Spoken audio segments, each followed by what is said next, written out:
అయినా నిన్నదాకా బానే ఉన్నారుగా, సడన్ గా చంపేసింది దేనికి? లవర్ తో లేచిపోవడానికి. ఆడితో లేచిపోవడానికి ఈయన్ని చంపడం దేనికి? ఆడితోనే మామూలుగా లేచిపోవచ్చు కదా.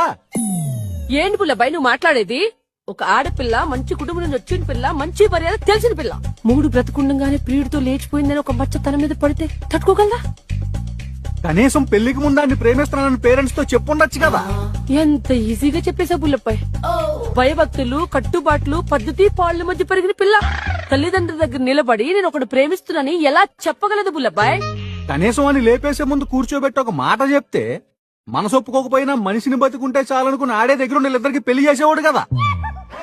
ఎన్ని యుగాలు గడిచినా, ఎన్ని తరాలు మారినా మా ఆడవాళ్ళ మనసు మీ మగ్గాళ్ళకి ఎప్పటికీ అర్థం కాదు.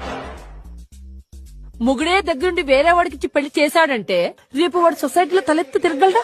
తాళి కట్టిన మొగుడు నలుగురిలో నవ్వుల పాలు కాకూడదనే కదా వాడిని లేపేసింది. అంటే ఏ యాంగిల్లో